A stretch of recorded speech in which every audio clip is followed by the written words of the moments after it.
the Sona face checking into any sort of carry can get burst down immediately. That being said, Sona is still this kind of fountain of health in the later stages of the game, and you do scale incredibly well. Yeah, and now we might see the pick coming in here for double lift. It looks like the Tristana will be locked in. Now to go up against that lane. So not quite as strong early on, but something that scales very well later into the game. And this is something that I've actually seen them play together, both the Tristana and Taric. So you can use this actually very aggressively alongside your jungler. You actually throw your Bastion onto that Tristana, and as the Tristana jumps in on the Sona, you will throw down the Dazzle, landing the stun, landing the slow, and looking to actually burst down that Sona. So that is something that you can see them going for when Smithy comes down to help. And now things continue to get, I think, a little bit scarier for PVB in the sense that the Silas has once again been picked up by Jensen. He had a monster performance in Game 2, and when you look at the 2 ultimates currently available to him, he's essentially, when you take the Crescendo, you're Sona, but without the, without being super squishy. You can leap face first into the enemy team and throw a 5-man ult down and just win the game. And likely with a lot more AP. Yes. So, that is certainly concerning. Ryze going to be grabbed up here for PVB, though. And this is a flex pick, could be going up to Zeros, could be down to Null. I do think that, for Zeros, that would make a lot of sense, given the style of play we have seen Impact on. If Impact wants to sit in a side lane and play 1-4, well, great. Ryze could do that too. Ryze can happily match that sort of a play, so I do think that would make quite a bit of sense. PVB back again to targeting Smithy. With Sejuani off the table, you think that, hey, it might be the Skarner again. Skarner certainly someone that can really prey on some of these squishy champions. If you do get ulted up by a Skarner as a Sona, you are pretty much donezo. Yeah, and I'm curious if what we're going to see the adaptation be on the side of PVB. Once again, down 2 games, the onus feels like it's on them to adapt. So far, it has been the Ryze and the disruption of the Sona Taric combo. Lee Sin taken away from Meliodas. A lot of respect shown to him, and understandable if you caught the first game. Huge playmaking and some clever use of kind of fog of war to find some very opportune plays. Yeah, definitely the case. And they may want to try to continue to take away some more of his other options. He did play a couple of Gragas games. If Smithy wants to deny that from Meliodas, that could make quite some sense. The only other champion that Meliodas played during play-in was actually the Kindred, which would be available for them to grab up. But I do think that, that jungle pool is going to be pretty critical here when you want to fight around that bot lane, when you want to try to punish the Sona. And it's a difficult situation for PvB to be in, because while the Kindred is immensely powerful, LeBlanc will be the ban in the end, also you need to think, like, Meliodas has had his most impactful games on early game champions, and that has often been what has set the pace for PvB and helped them find wins. So Rek'Sai will now be the choice here as it's passed back to TL to round out their composition. I think Gragas is fairly likely. We could see Smithy going another direction, if he feels he has to. There certainly are other options. You can go to things such as the Olaf, which I have mentioned a couple times. That has been something that he has been pretty consistently willing to play throughout the LCS. Hecarim also works very, very well alongside the Taric. We've seen that with Sona Taric. This could be both jungle or top, but if your colleague gets locked in, you are certainly thinking it is jungle. And with Smithy sitting on Ghost, it's almost guaranteed to be that jungle Hecarim. So this is giving them some incredibly powerful hard engage. When you are looking at Hecarim, you throw over that Bastion onto him, you throw the Dazzle out as he is charging in, you drop the Taric ultimate. You now have this composition that is charging forward into PvV, invulnerable with a ton of burst into some very squishy, low mobility champions that have been drafted on the side of PvB. There is only one champion that has any sort of a dash, and it's Rek'Sai has the tunnel, right? Like, that's about it. And PVB now opting to fight fire with fire, putting a pennon in on the top side of the map. You want AoE CC. Both teams now have the potential to provide it. And huge, huge game. Impact, though, has incredible ults to pick from across the entire team outside of the Ryze. And yeah, this is going to feel like, to me at least, early game is where I'm looking. Yeah, I mean, Cannon ult, Sona ult, Varus ult, those are all game-changing abilities that you are potentially gifting over to Impact. So that is very, very scary. At the same time, I do favor PvB's early game. If you do get that bot lane protected, if you have it in a pure 2v2, Sona and Varus are very oppressive. That is a tremendous amount of poke for this, Taric Tristana bot lane to actually deal with. And likewise, Rek'Sai should be running the show early against the Hecarim. Ryze has fantastic gank assistance. So there's certainly the ability to play around mid to try to punish Jensen, perhaps, to try to punish Smithy even in his own jungle in the 1v1.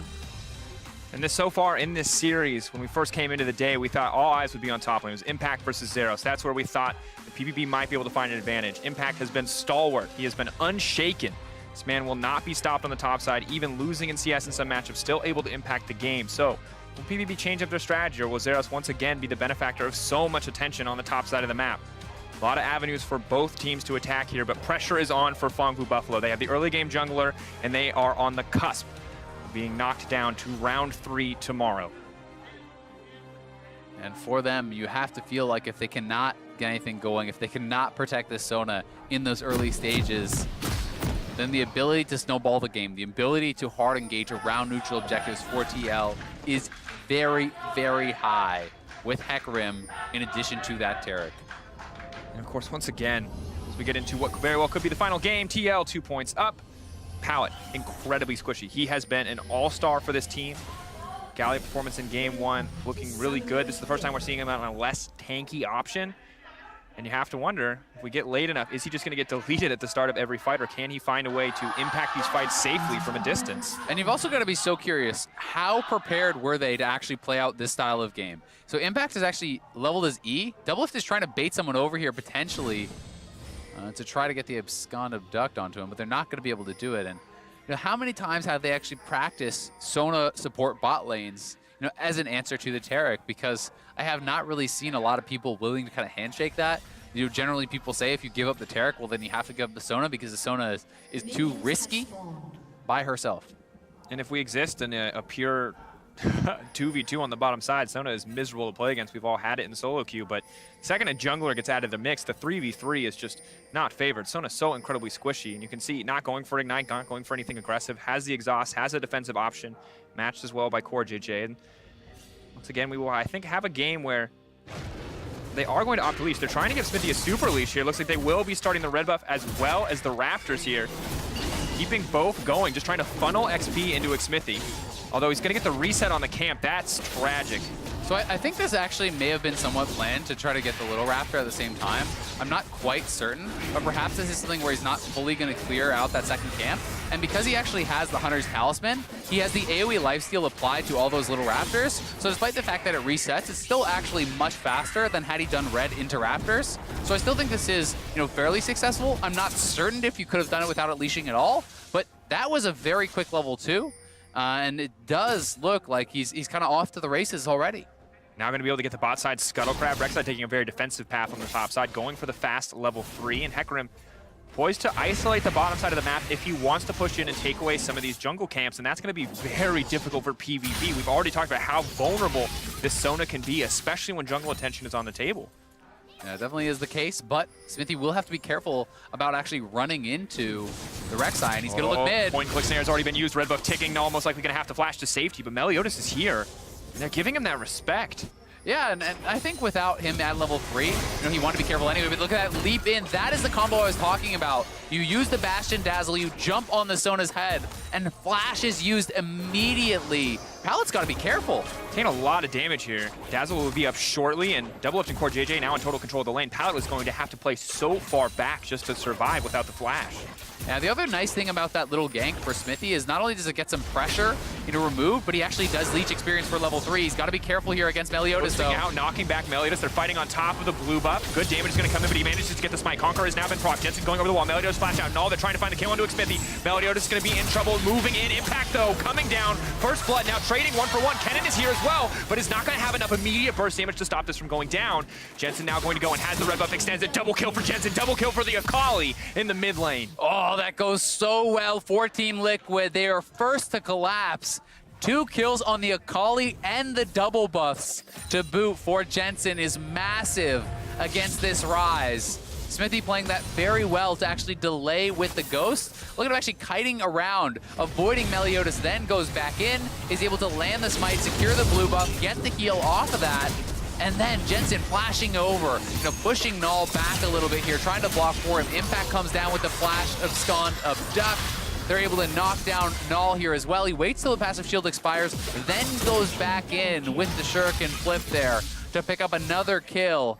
and he is already sitting on that Hex Tech Revolver, which is such a strong laning item here.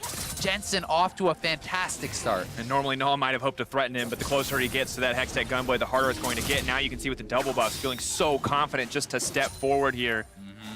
It's only going to get harder.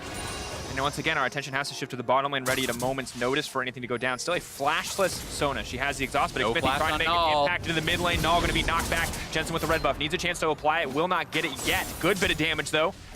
Can't imagine he'll go back under the tower, but Jensen just absolutely smashing in that exchange. Meliodas waiting, hoping to find someone overextended, but standing right on a ward. I mean, these are just great ganks from Smithy. You're just applying pressure, right? We just see Null TP back the lane. Well, guess what? Now you're down to half HP. You have to expend those health potions, and Meliodas, they're going to use this as well to try to go for that scuttle, but the bot lane from PVB has gotten some pressure going, and they are going to be the ones to roam up. Remember, again, if you cannot all in the Sona, and if you don't have your jungler there, they will poke you out, they will out-sustain you, so double lift here has to be careful, and they miss the stun. Forward, a bit of a fumble there on the dazzle. Core JJ with a slight mistime. Jensen now in trouble as well. The burst damage is so much from Null. He's going to grab those double buffs. Thank you very much. Xmithie, though, now going to look for the turn on the bottom side. Core JJ, no flash. Double lift, though, has his as well as the rocket jump. Where's the dazzle going to go? Manages to connect on the Pallet. Coming in on the backside. Pallet's still alive for now. They are going to be able to take him down. That's one kill picked up. Zeros is here, but only a level 5 cannon. Not going to pose much of a threat whatsoever. Can they keep the play going? Lethal Temple procs for Big Koro. Sarah's only going to be there to push out the way. Bit of a mistake, it feels like there. But the level 6 coming in perfectly timed. Sarah's can go for the dive. They have to execute this perfectly. Double buff on the rise. Level 6 from the cannon. He's going to get the fight kicked off. Core JJ immediately going to get taken down. Flash out from Sarah's. One to the cannon. A stun on a double lift. He jumps back to safety. But that's 2 immediately picked up by PVB. They turn that play right on its head. PVB doing such a good job to battle back. Now they want to continue the dive onto Smithy here. Extending it. The ghost now coming out from Xmithie. Null trying to chase him down, but enough movement speed from the Hecarim to ferry him to safety. Yeah, he is able to get out of there, but honestly, very good string of plays for PVB. Not only did they get the shutdown on Jensen, who, kind of punished for using that Shroud so aggressively. When he doesn't have it, Meliodas comes over, they kill him. Then Null and Zeros both down to that bot lane to get them going, and it's a CS advantage, it's an experience advantage, and the kill went on to Big Koro, so they're going to be feeling really good about their situation in this 2v2 again. Here is Jensen. He has no Shroud. He had already used it aggressively, so they punish him for that timing window, taking him out. They knew he had no flash, no ultimate to escape. Then down here on the bottom side, the initial teleport from Zeros did not look like it was going to get much done, but he hit 6 off the minions. Null has moved on down. In he goes with the ultimate, connecting on both Smithy and Core JJ. They knock down Core JJ first. Zeros walks out after taking a number of turret shots there. That was a clean dive from PVB. And it was fumbles in the previous game that cost them so much, but this time around they're prepared, the execution there, and what looked like a very unfortunate TP. It turns into so much now for this team. 600 gold lead for PVB. Things are still a bit difficult. Impact was able to grab 2 plates on the top side in the meantime, but now it's Smithy. Meliodas taking a chance to reset a little bit. Meliodas, though, with the level advantage, and Impact trying to capitalize on the lack of cannon all here, going all in on this play, but the Rek'Sai is coming in as well. Zero's now going to retreat back to the safety of his junglers. Impact needs to play smart. If the Kennen can stay at range, he's not going to have the opportunity to get the kill. Thrown down.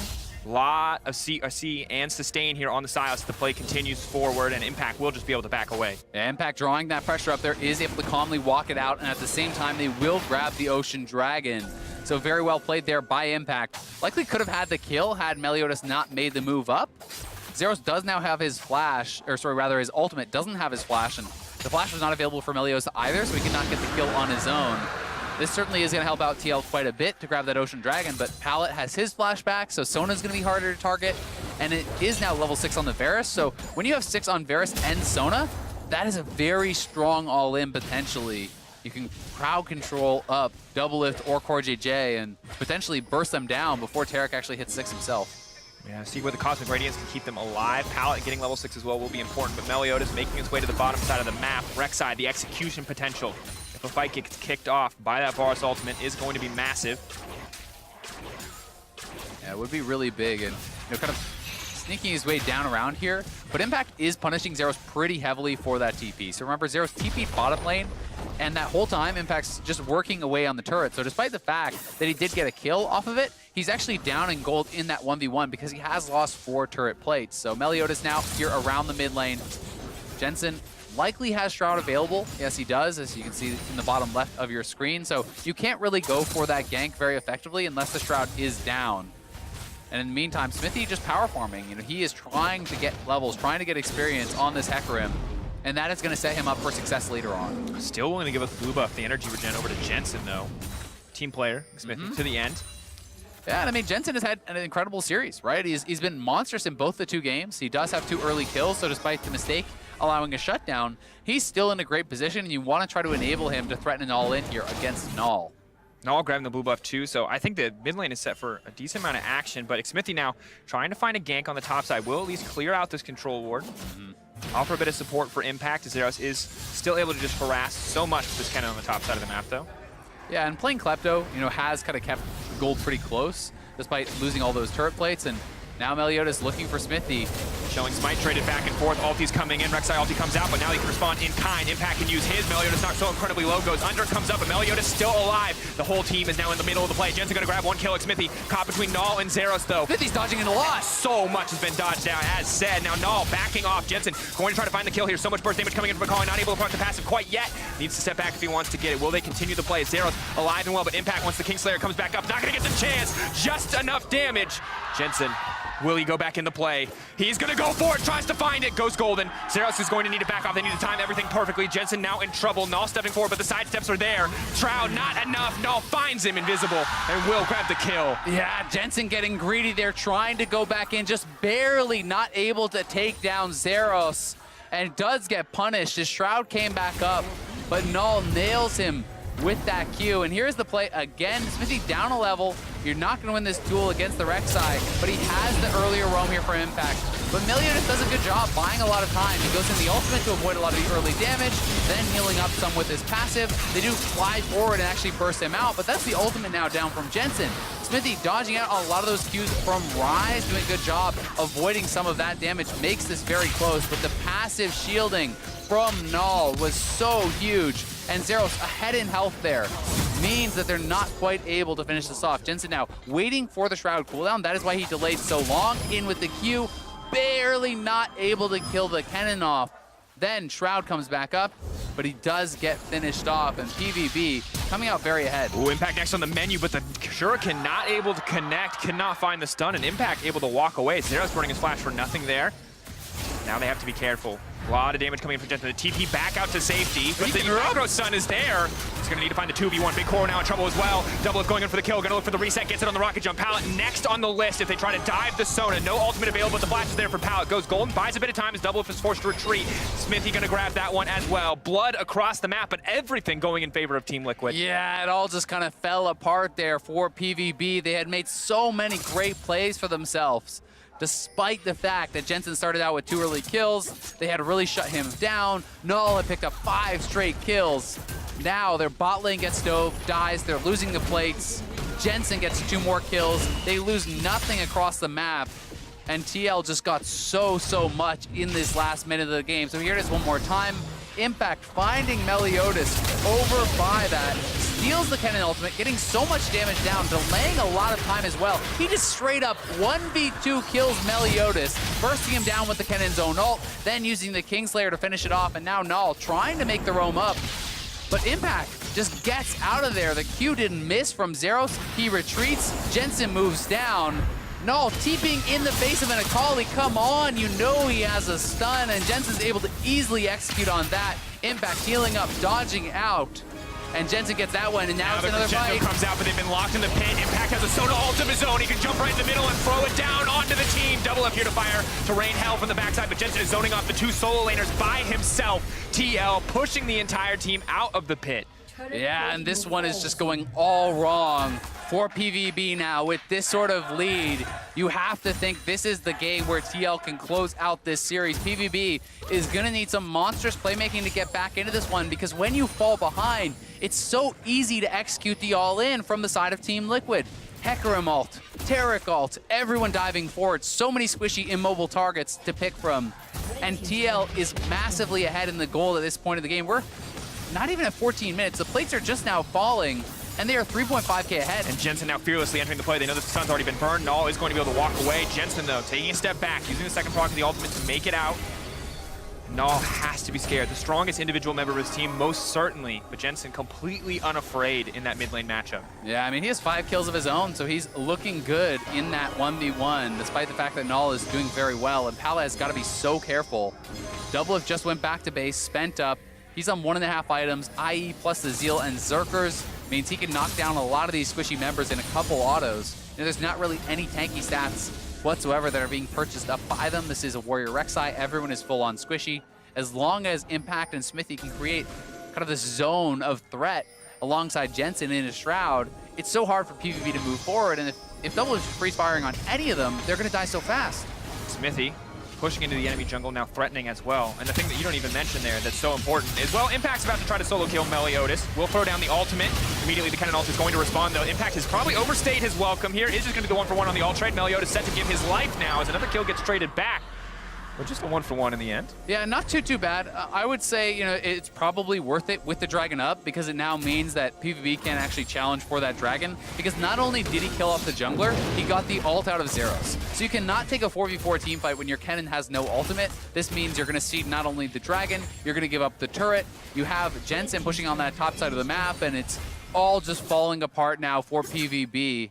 It's going to be up, it feels like, to Null to really make something happen. He is their lone strong member. Everyone else is falling pretty significantly behind at this point in the game.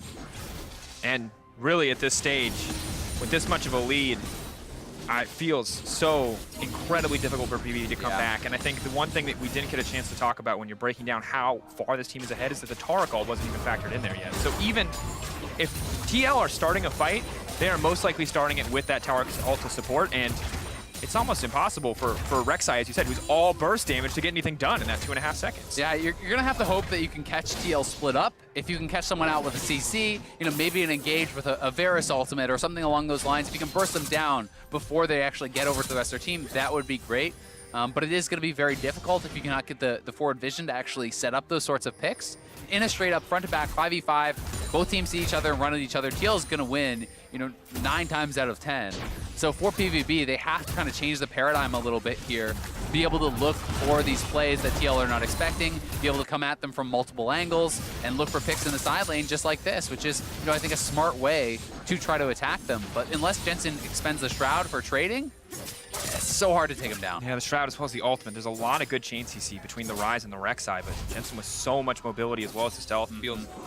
When Akali is not innately super squishy, it just feels nigh impossible to take him down. Meliodas, though, stepping forward. Shroud does come out. Tremor Sense will give him a loose sense of where the Akali is. Jensen, though, just going to back away. Has the option to jump back to the Shroud. Can't do so, but instead will just expend both ult charges to move down towards the mid lane. So good dodge on the gank. Yep, does expend the ultimate, so no kill threat for a little bit, but at the same time, they got mid lane turret. They take away the entire side of the jungle as well from Meliodas, so certainly, going to be punished for that attempt. Impact pushing up. And he's already on his proto belt, working towards what is likely a Luden, so a very aggressive build here from Impact, and he has stolen away a Kennen ult. He's level 11, so that does mean it's rank 2 now that he is taking from Zeros. Just basically has a better version of Zeros' ult. Yeah, and Zeros, frustrating situation to be in. He was able to use that range advantage so much early on to bully out, to get those klepto stacks. Now that he's put in a difficult situation with no information where the jungler is, he just has to back away. Tough how much has shifted. Once again, Phong Buffalo, home soil, match point. The pressure is on, and it feels like they're going to have to dig so incredibly deep to find a way back into the game, because now that TL have a lead, now that they've broken these outer towers, we're right back to seeing what they did in K1, which is the slow, calm closeout, where they just take every single resource they can from PVB. And there's just so many people in front of Doublelift, so many ways to protect Doublelift, and he's on an incredibly strong scaling champion, 2,000 gold ahead of Big Koro. And that is, a monumental task for PVB to try to get back into. But we need to see PVB continue to fight for vision, as Pallet is doing now, try to look for picks, try to find their way in. The Baron is not even on the table just yet, so they don't have to worry about that for a couple minutes, but that certainly is going to be an area of the map that TL want to take full control over. They want to set a vision in this area, because the Baron is going to give them such an easy way to end the game through the Tristana sieging. The Tristana already at 2 items, may just go for the QSS next to keep herself alive. Of course, has a lot of protection. Pallet. Looks like they were ready to fish for a play over the wall on a double and core JJ in the mid lane, but it is spotted out. Good vision in the jungle going to pay off. Smithy just constantly stepping forward and threatening. Will bait the Chilling Smite, and Doublelift Premier access there to the mid lane. We'll step up and get a few autos down. So TL taking their time here, but the bot side of the map is being pinged out. PVB need to be able to respond. And I feel like TL are just poking at the armor, looking for a weak point. The second someone missteps, it feels like they are ready to punish. Yep, exactly. CoreJJ is trying to get vision in the side of the jungle. They want to continuously farm this away, move back and forth between. They essentially have a shorter route between those two tier 2s. That means Doublelift just goes straight down to bot lane when they show up mid. They get a tower there, and now they will rotate back up to mid lane. 5 members strong here for TL. So if PVB is not together, they gotta be careful. Impact now stepping forward, uses the stolen crescendo. One traded back in return. Rek'Sai goes down, but immediately the tower call now going to come out. Impact still left up and standing. CoreJJ caught out under the tower. Will fall off. Zeros to the backside, takes up Impact, flashes in the middle of the team. That's going to be a massive cannon off, but the knockback from Doublelift is clutch to disengage the fight. The rest of TL now on the retreat. CoreJJ may just have to give his life as Null is teleporting back in. The Dazzle is there. The ulti comes out, but Pallet now not where he wants to be. The team is there to back him up. The shutdown down onto Hecarim, and PVB have found the play they needed. And they could go for Baron. That was so unneeded for TL to try to force that dive. Impact going forward with the Sona ult. He does steal it, but Pallet gets the critical counter ultimate out to stay alive, and this is going to be PVB taking a Baron perhaps here. Jensen teleporting back in. Doublelift is in the area, and it's going down somewhat slow, so they will have an opportunity to try to get them off this. A lot of incredibly low health bars. Meliodas low as well. Jensen smells blood in the water, wants to find this play. Safe in the Shroud for now. No ultimate for the Akali, but Doublelift not afraid to step forward. Impact is here as well. Steals Tavares' ultimate. They are going to get absolutely routed. TL are looking for a slaughter. There's going to be another reset. Doublelift can go right over the wall. Can continue to chase down PVB if he wants to. But instead, we'll take the time to back off. Instead, they set their sights on the Baron. They want to take the free objective. Exactly. It's going to be the counter Baron now for TL. I respect the play. That was a play to win for PVB. They are not going to take the small victory. They know they're massively behind. They needed to take a risk. They go for it, but they do get pushed off the Baron. And it is now 100% going to be TL's. They will secure this. They have a massive gold lead and everything they need to close this one out. Baron, 7K gold to sale. We look back at this and it looks so good for PVB. Yeah, so Impact goes in. Pallet was so quick on the counter ultimate. Both Piccolo and Pallet flashed backwards, and they get the counter ult out. So Impact is pushed so incredibly low. Yes, he lived through the initial play, but all of their cooldowns were used defensively. CoreJJ expending everything to keep Impact alive when he just goes down anyway, instead of it being used as they're diving forward, instead of it being used to kind of kill off those squishy members. And that bought PVB so much time. And then they make the risky play. They go to the Baron. It's 5v2, but they're so low and they do not have cooldowns. So Jensen teleporting back in, buying time. Impact respawns, stealing the Varus ultimate, locking up the 2 carries here, knocking down the Varus, chasing down Null as well.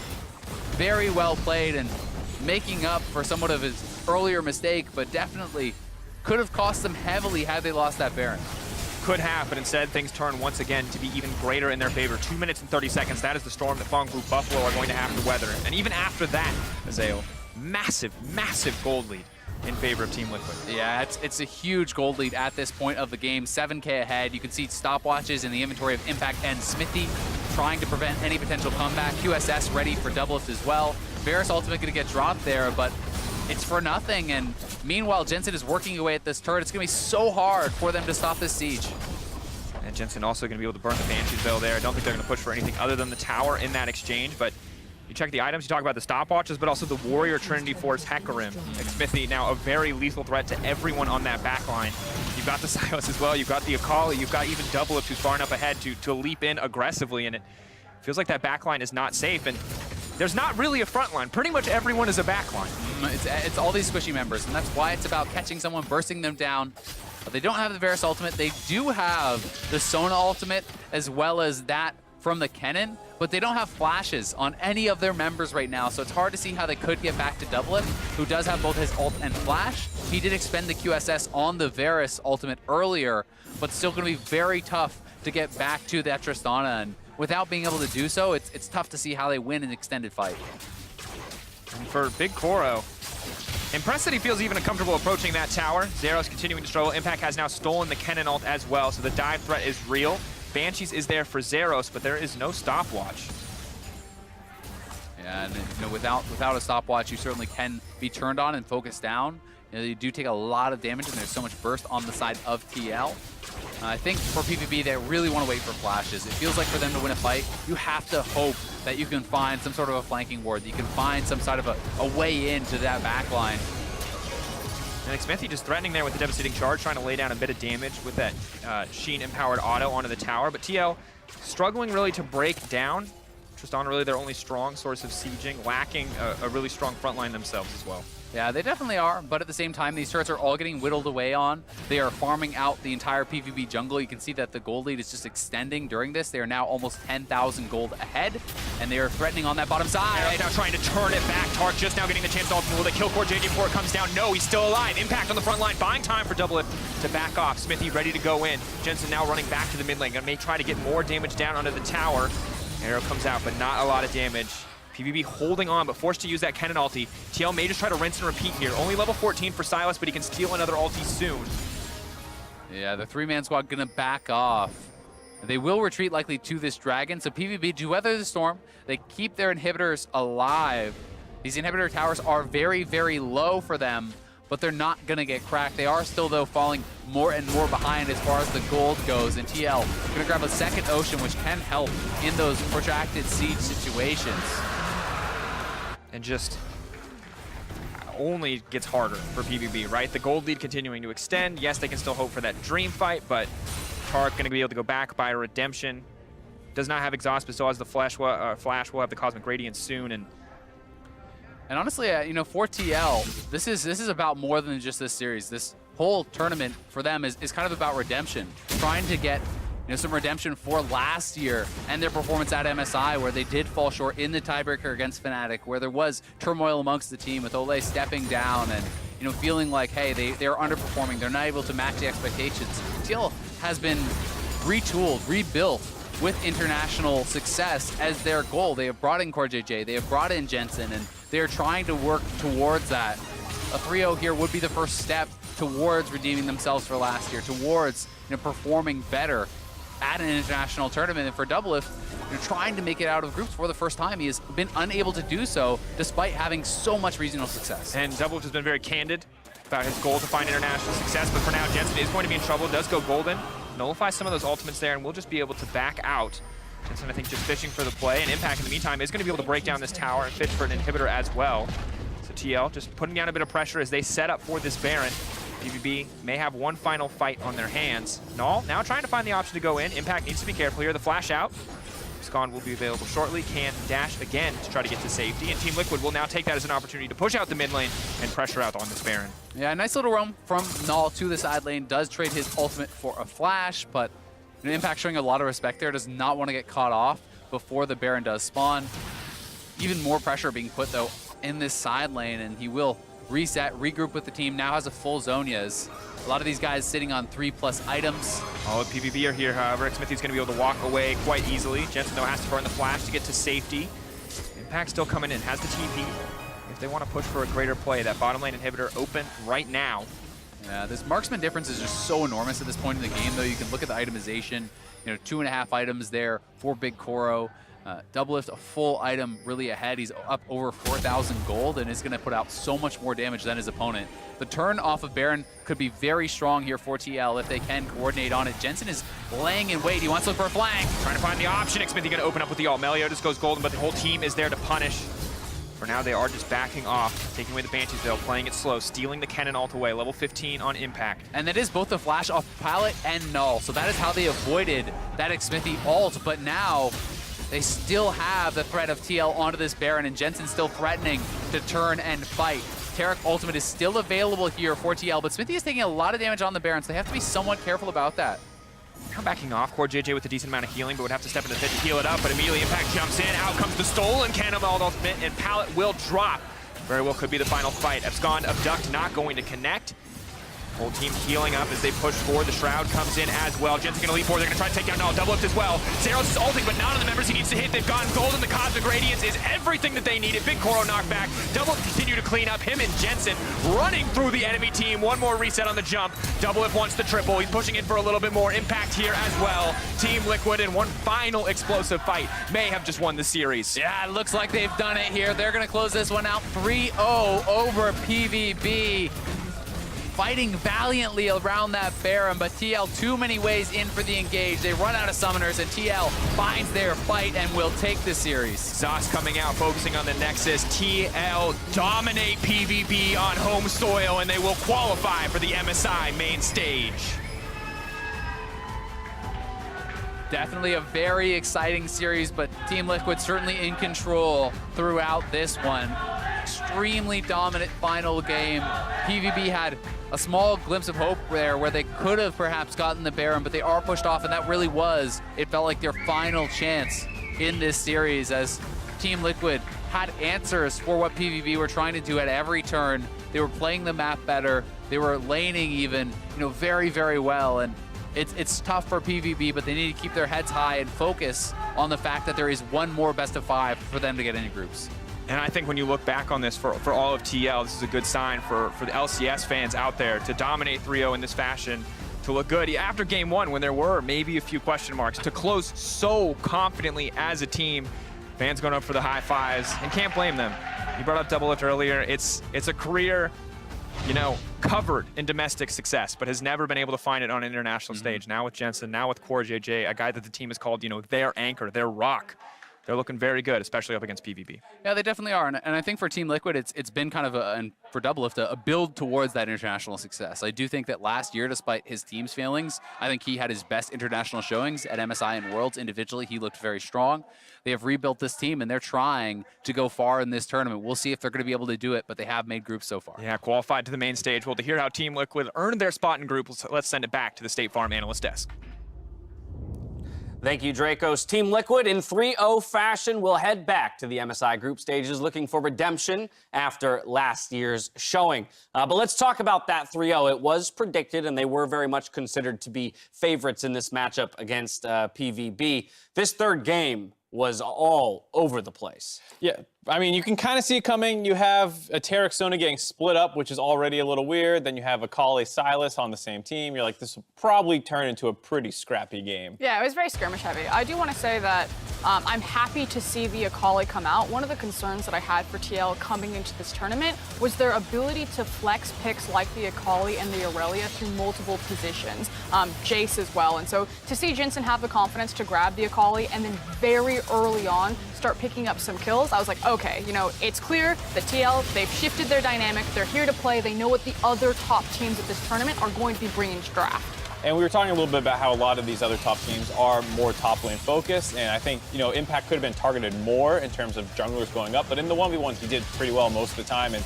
had a huge play there on the Silas, and over the course of the whole game actually made a lot of very, very big plays. You mentioned Jensen. We'll have the opportunity to hear from him in just a few moments with a quick interview, but I do want to keep hammering home on this idea of TL and how they might kind of evolve throughout the tournament. Again, if they want to perform against some of these other top teams, the ones already waiting for them in the group stage, I do think, as you mentioned, Frost, flex picks, power picks between solo lanes in particular is going to be something key to their success, but hasn't been key to their identity all year long. And for me, it was, again, going to be a gut check for Impact in particular. I thought he had a great playoffs, but could he transition that? Could he carry it over into this type of competition? And frankly, Xerath is probably going to be the easiest top laner that he has in front of him. Now he's got the likes of Khan, Wonder, and again, the Shy that are waiting for him on that main stage. And from this, we saw what? Silas, Jace, and GP. So obviously diversifying his champion pool. A little bit of old, some of the new coming through, but looking clean.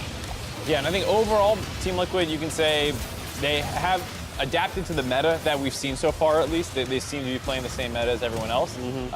This series, though, not necessarily the cleanest thing. I mean, even that Baron attempt you saw a little bit earlier on, the replay was off of a bad fight around mid lane that they took, and there were a number of those really skirmishy, scrappy fights, and it was something that sometimes happened to Team Liquid where they get kind of pulled into the enemy's game, and this definitely felt like that because this was super fast-paced game all series long. And I don't want to give like a free pass to TL because there are obviously things that you can tighten and clean up here, but I don't think that there's much to take away or indicative of this type of best of 5. Like we saw at Worlds, Cloud9 and G2 both started in play-ins. Both of them went the distance in their play-ins best of 5s. It didn't look great, but that didn't mean anything in the long run. So I think if you're a fan and you're looking at TL right here and you're ready to write them off because, yeah, it was a 3-0, but it wasn't the cleanest 3-0, I actually think you just throw it out. This is a type of thing where this is a warm-up game, shake off the rust, you now have stage experience, and start judging them when they come to groups. Right. If anything, that's what you should be, you know, kind of resting on. The idea that at least they've gotten out there on the stage, got a few games under their belt, had the opportunity to test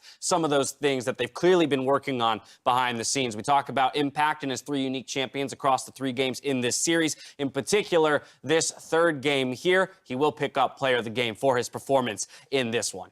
And it's on a really interesting, fun pick to watch. The Silas, he had a lot of scraps early on, all the way back to the start with the blue buff, like level 2 fight that he was involved in numerous times in the top lane. I think he is someone that will be kind of the new target for a lot of Team Liquid's opponents, whereas before it might have been Pobelter, potentially Ole, those kinds of things. Now this feels like the guy that a lot of people are going to target, and he stood up very well in his first test. And I think while we talk about, you know, TL, the success that they had here today, and the fact that they're moving on to the group stages, we cannot forget that for Phong Vu Buffalo, it does not end here. Yes, it is called the knockout stage, but you have 2 lives. You get to lose 1 best of 5 and move on to the next one tomorrow. We do not know who their opponent is yet, but taking a look at this series kind of holistically, what would we like Phong Vu to walk away with in mind when looking towards that best of 5?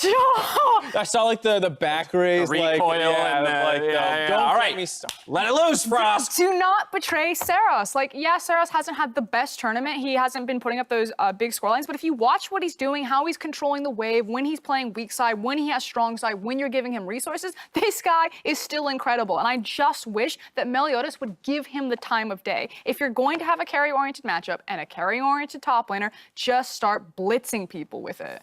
I would agree. I mean, I think their pace of game is something I like for them. I think it does a good job of putting people off kilter. If you go against the Flash Wolves, I think they are a slower paced team in a lot of ways, and they like to play the game more, I guess, normalized. And so, like, I would like if it's against Flash Wolves or Vega. That can work fine, but you got to play to your win conditions. If you draft carry top with a global ult in the bot lane, go top. You know, like those are the kinds of things that you really need to actually execute on. But I thought their drafts were pretty fine. I thought their mechanics were fine. They were not bullied outright by Team Liquid in any of their 3 lanes, realistically. Right. As a matter of fact, we've kind of talked all tournament long about how, you know, this is one of the teams that does to have an understanding of the fundamentals of League of Legends, and they do kind of play an accelerated game. But a basis of fundamentals in League of Legends is understanding the win conditions, right? So it seemed like in Game 2, we were taking a look at, you know, swapping the lanes and, hey, collecting the gold and accelerating the game. That's all well and good. But did it actually fit the style of the comp in, you know, in each of these games with the decisions they're making? And stylistically, if we're looking at their 2 possible opponents of Flash Wolves or Vega, I would prefer to see them face Vega because I think stylistically that feels better if you're a PVB fan and you want to see the hometown heroes go far, because it's your choice of Boss or Hanabi. And Hanabi is a carry-oriented top laner, and Boss hasn't had a great tournament. It's been a lot of hit and miss, and he's trying to boost a lot of his stats via the Hecarim. So I think for PVB, if they want to make it to main stage, they're hoping for Vega to slip down. Fair enough. We've got that series coming up in just a little bit. Let's preview that one while we wait for the interview to get set up for Jensen. Of course, you mentioned, you know, that either of these teams can come out the other side. I don't want to give your predictions away just yet, but I do have a feeling that just like Team Liquid, the kind of the 2 endemic teams, the bosses in this situation, are the favorites. But for Vega, who we claimed was in a weaker group, therefore was undefeated through the first 5 games of their group stages, and then only dropping that last inconsequential game, you know, what for them do you think is going to maybe be the key here to securing their way out today as opposed to tomorrow? For me, I think you have to look at Gadget down there in the bot lane, and it's so strange because I'm not saying that Gadget's like their star player, but he is the X factor because of how they use him in draft and the creative compositions that they have. When I look at a team like Vega, I actually think their best mechanical player is No Man's in the mid lane, but there's so many good mid lane matchups, and you can just neutralize that, you know what I mean? So you can take a player who can muscle through opponents and just not make it a factor, whereas I think how Vega split or skew this matchup is always through kind of the creative picks with their bot lane. And I think it's interesting because Betty does play what feel like a lot of like fragile bot laners. Like we've seen him play Vayne and Kai'Sa and a lot of this stuff in his playoff run. And those are things that like if you play something weird and start killing a Vayne, like Vayne is not good from behind at all. And so those are the kinds of areas where if you're able to kill her with a Nico or something like that, or get really aggressive and start playing a lot that way, like you can potentially blow up that bot lane, and then it's only Hanabi who is expected to carry if you can never get good bot lane matchups or something. Well, that series is right around the corner. We'll see how it plays out in moments, but MasterCard is putting the best fans in esports